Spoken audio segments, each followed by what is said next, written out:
Welcome back. In this video, we're going to learn another way to initialize our attributes. So far, we're just calling these init functions, and that's not my preferred way to do it. And as I mentioned, there are multiple ways to do it. Now, the way that we're going to do it in this video is not my preferred way either, but you should know about it just because it's an option that's there.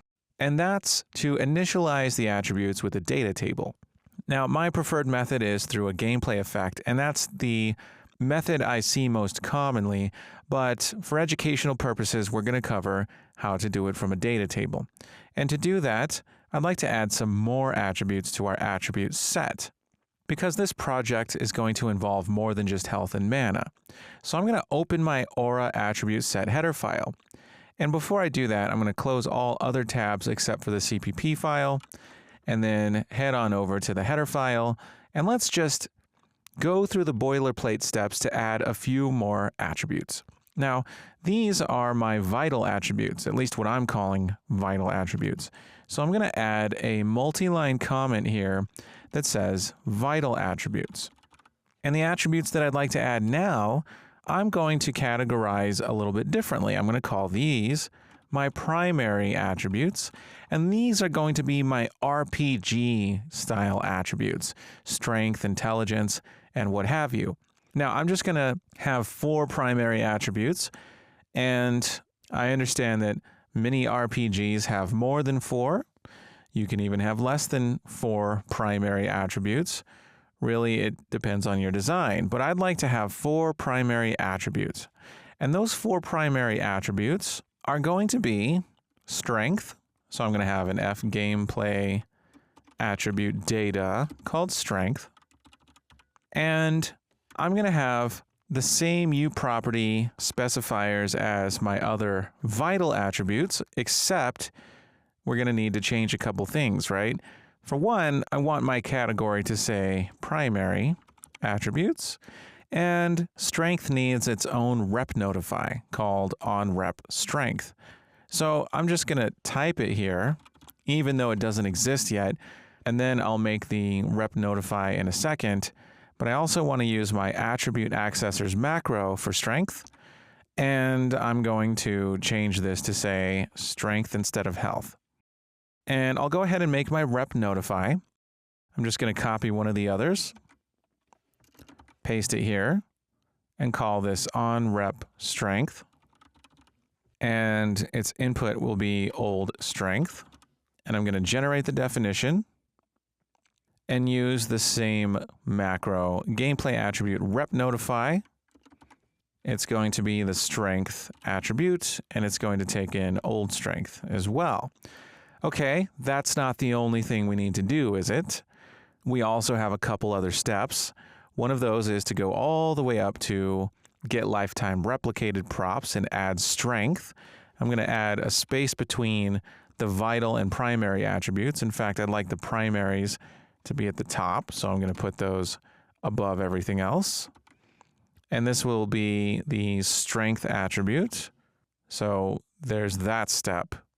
So there are a few things that we need to remember when we make these new attributes. Now, what I can do is copy these 3 lines and paste them, and I can highlight these and Control H to replace strength with my next attribute name. So I'm going to find strength, and I see that it's used in the onRep, the rep notify. It's used for the name of the attribute, and it's used in attribute accessors here. Now, my next primary attribute is going to be intelligence. So I'm going to hit replace all. And I also need my rep notify. So I can come down to my rep notifies, copy the one for strength, and I'm going to highlight the line, see that I have 2 strengths. I'm going to click replace all. I don't even have to type anything else up there. And back here in the CPP file, I'm going to copy do rep lifetime and highlight this line. Control H, replacing strength with intelligence. And then it's going to try to do it to my onRep strength. That's not what I want. I want to implement onRep intelligence copy the gameplay attribute, and then highlight this line and replace strength with intelligence. There we go. Okay, so I have two more that I'd like to make. So I'm going to copy these lines and make my third one. Now my third one, my third primary attribute, is going to be resilience. So again, I'm going to replace strength with resilience. And in fact, I copied intelligence, so I need to replace intelligence, actually. So I have it 3 times here. I'm going to replace all. And we can make the rep notify for resilience. So I'm going to highlight this, replace intelligence with resilience.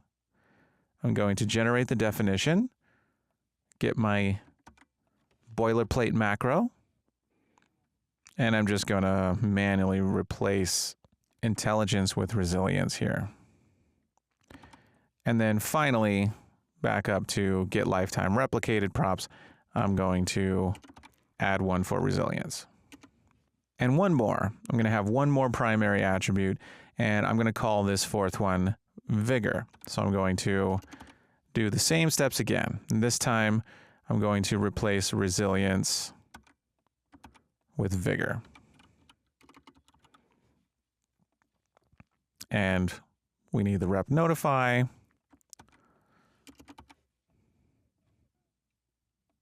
There we go. We need the definition. Looks like it created an inline function definition. That's not what I wanted. I think I hit generate inline definition.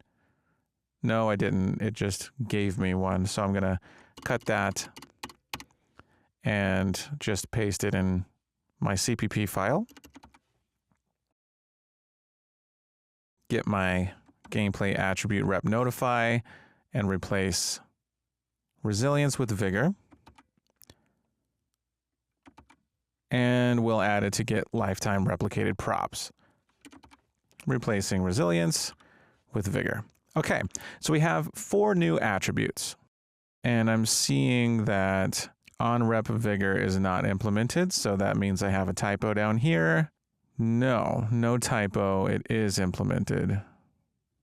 And I'm just going to compile just to force writer to catch up. Yes, there should be no squiggles there. So we're good. Okay, so we have 4 new attributes. I'd like to initialize these attributes with a data table just to show that way of doing it. And to do that, we have to expose our ability system component to Blueprint so that we can set a specific asset, a data table, on that component. So I'm going to open my player folder in my public folder here and open Aura player state where my ability system component variable is. And I'm going to add visible anywhere to the U property. And then I'll go ahead and compile and launch the editor so that we can see the details panel in the ability system component. So you might have tried to look at the ability system component in the player state blueprint or perhaps in the enemy blueprints and seen that the details panel is empty. And that's because we didn't expose our ability system component to the blueprint. But now that we have, we can go into our player folder, into Aura player state, open the full blueprint editor, and choose ability system component. And now we can see the details panel and all of the properties.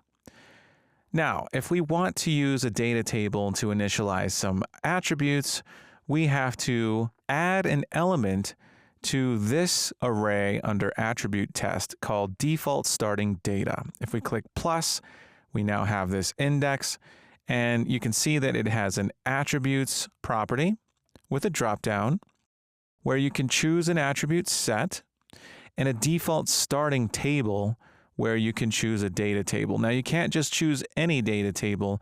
It has to have the correct row structure. So we're going to make a data table that has that correct row structure right now. I'm going to go ahead and create a folder for this.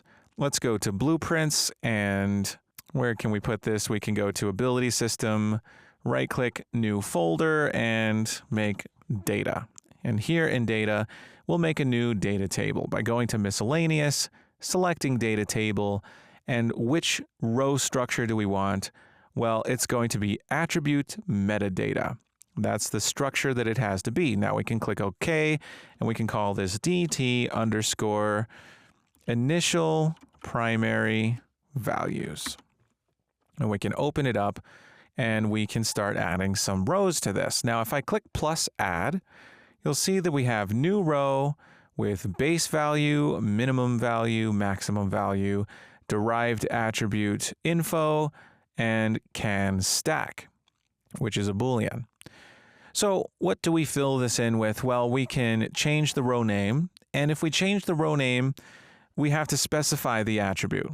And the way that we have to do so is first by specifying the attribute set name, followed by a dot, followed by the attribute.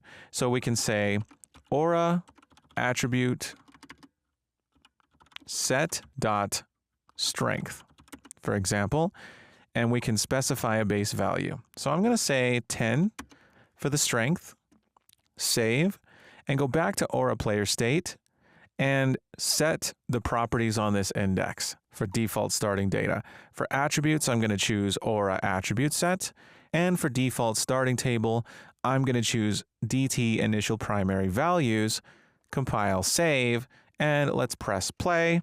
Let's do our show debug. And now look at this. We have lots of other attributes, and strength is set to 10, and it's showing our attributes more than once. But that's okay. The point is that strength is set to 10. And we can go in here and add a new row for the other attributes as well. We can say aura attribute set dot intelligence. We can set intelligence to a base value of 17. Our character is a sorceress after all. And we can click add. We can do aura attribute set dot. I'm going to copy that. And this one will be resilience. This has to be spelled correctly, obviously. We'll set this to 11, and we'll have a new one. We'll name this aura attribute set dot vigor, and this will be 9. Save that, press play, show debug, and we see that our strength, intelligence, resilience, and vigor now have default values. And that's great. So this is one way to initialize your attribute values. And you'll see that we have min value and max value, as well as some other stuff here. Derived attribute info is not something that's exposed in this struct. And then, of course, we have can stack. Now, what do these other things do? Well, I'm going to go ahead and save all and close and open up the attribute set class. So right-click on U attribute set. I'm going to go to declaration or usages, and I'm going to search for attribute metadata, and here's the struct. It says data table that allows us to define metadata about attributes, still a work in progress. Now, I'm not sure how long it's going to be a work in progress, but really the only thing this is useful for is setting the initial value for our attributes. It's not going to implement any sort of functionality for a minimum or a maximum. All it does is initialize the values. And for that reason, I'm not the biggest fan of using this method, and it's not the method we're going to end up using for our primary attributes. I just wanted to show it to you because for some cases, it is pretty handy. You can just fill out that data table, and the ability system component is just going to fill in those values initially for you, and that's great. But the preferred method that I like to use and that most people I've seen like to use is by applying a gameplay effect as soon as the game starts, for example. And that gameplay effect will set these and all of our other attributes. And that's what we're going to end up using, but now you know this method, and hey, the more you know, the better. So great job, and I'll see you in the next video.